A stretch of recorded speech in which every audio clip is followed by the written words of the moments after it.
दिवाळी म्हटलं की कुरकुरीत पातळ पोह्यांचा चिवडा हा अगदी प्रत्येक घरोघरी केला जातो। आज आपण अर्धा किलो प्रमाणात अगदी संपेपर्यंत कुरकुरीत राहणारा पातळ पोह्यांचा चिवडा कसा बनवायचा ते बघणार आहोत। हा चिवडा आपण अगदी कमी तेलामध्ये केल्यामुळे अजिबात तेलकट होत नाही। त्याचबरोबर कुठल्याही मसाल्याचा वापर आपण करणार नाहीये, त्यामुळे हा चिवडा तुम्ही कितीही खाल्ला तरी तुम्हाला ऍसिडिटीचा त्रास होणार नाही किंवा छातीमध्ये जळजळही होणार नाही। असा हा क्रिस्पी, कुरकुरीत, खमंग आणि सगळ्यांच्याच आवडीचा चिवडा कसा तयार करायचा ते बघूया।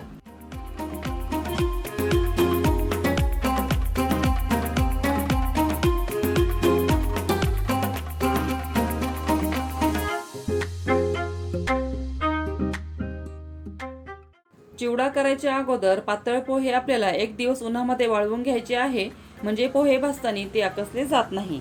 इथे मी अर्धा किलो पातळ पोहे उन्हामध्ये वाळवून आणि त्याला साफ करून घेतलेले आहेत। त्यानंतर अर्धी वाटी कच्चे शेंगदाणे आणि अर्धी वाटी खोबऱ्याचे पातळ काप करून घेतलेले आहेत। त्यानंतर पाव वाटी फुटाणा डाळ किंवा याला पंढरपुरी डाळही म्हणतात ते घेतले आहे आणि 10-12 काजू घेऊन त्याचे 2 तुकडे करून घेतलेले आहेत आणि थोडेसे मनुके देखील घेतलेले आहेत। त्यानंतर कढीपत्ता आणि 4 टेबलस्पून एवढे गावरान तीळ इथे घेतलेले आहेत आणि आवडीनुसार हिरव्या मिरच्या घेऊन त्याला स्लीट करून आणि मोठे मोठे तुकडे करून इथे मी घेतलेले आहेत। चिवडा तुम्हाला किती तिखट हवा आहे त्यानुसार तुम्ही इथे मिरच्या कमी जास्त देखील घेऊ शकता।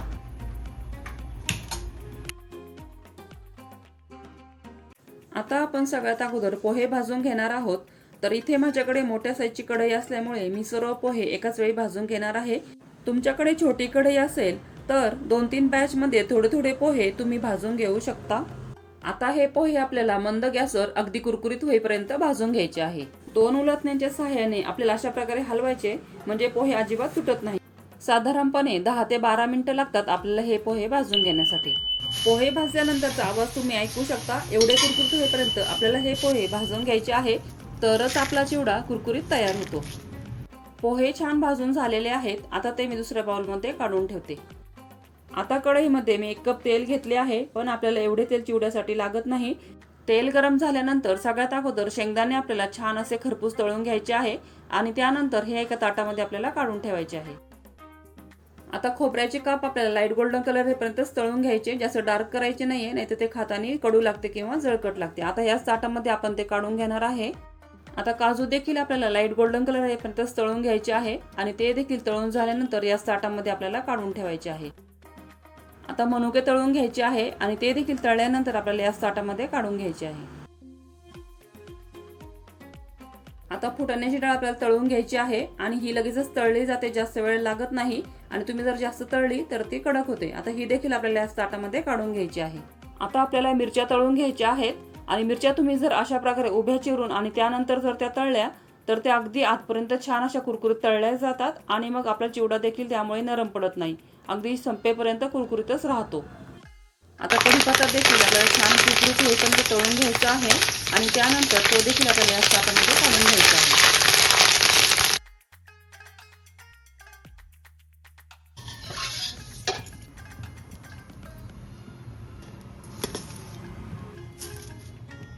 अशा प्रकारे आपले सर्व साहित्य तळून झालेले आहे। आता हे कढईमधले जास्तीचे तेल मी काढून ठेवते।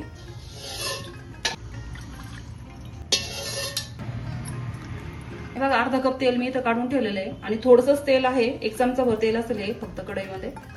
आता यामध्ये अर्धा चमचा मोहरी घालायची, त्यानंतर अर्धा चमचा जिरे घालायचे आणि त्यानंतर 4 टेबलस्पून तीळ घालायचे आणि मिनिटभरासाठी तीळ आपल्याला छान तळू द्यायचे, म्हणजे तळल्यानंतर छान ते असे टपोरे होतात। आता पाव चमचा हिंग आणि अर्धा चमचा हळद पावडर घालायची आणि हे मिक्स करून घ्यायचं। यानंतर पाऊण चमचा साधे मीठ आणि अर्धा चमचा रॉक सॉल्ट घालायचं। याला आपण काळे मीठ किंवा पादेलोणही म्हणतो। यामुळे आपल्या चिवड्याला छान अशी चटपटीत टेस्ट येते, त्यामुळे तुम्ही हे नक्की घाला। आता यामध्ये भाजून ठेवलेले पोहे आपल्याला घालायचे आहेत। आता हे पोहे या फोडणीमध्ये हलक्या हातानेच आपल्याला छान असे मिक्स करून घ्यायचे आहे आणि मिक्स करत असताना गॅसची फ्लेम आपल्याला लो ठेवायची आहे।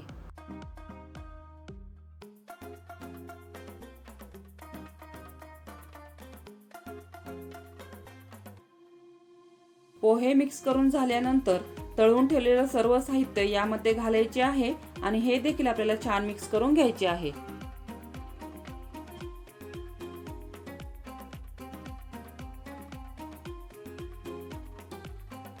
या स्टेजला तुम्ही यामध्ये मीठ चेक करू शकता.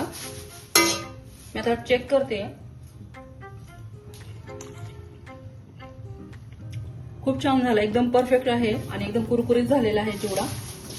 कुठलाही मसाला नाहीये, त्यामुळे तुम्ही हा चिवडा कितीही खाल्ला तरी तुम्हाला ऍसिडिटीचा प्रॉब्लेम होणार नाही किंवा छातीमध्ये जळजळ होण्याचा प्रॉब्लेम होतो काही जणांना, तर तो देखील तुम्हाला होणार नाहीये.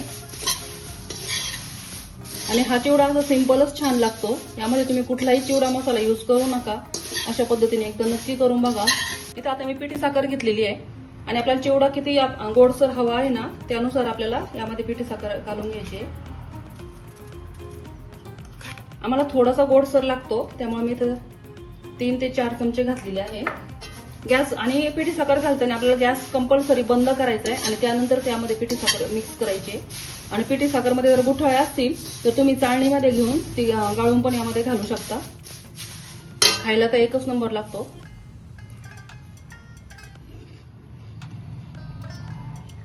तुम्ही आवाज ऐकू शकता, तोंडात टाकताच पाणी होतं या चिवड्याचं, इतका कुरकुरीत झालेला आहे आणि इतका छान झालेला आहे. एकदम परफेक्ट आहे सगळं. मीठ, मिरची, पिठी साखर सगळं एकदम परफेक्ट झालं.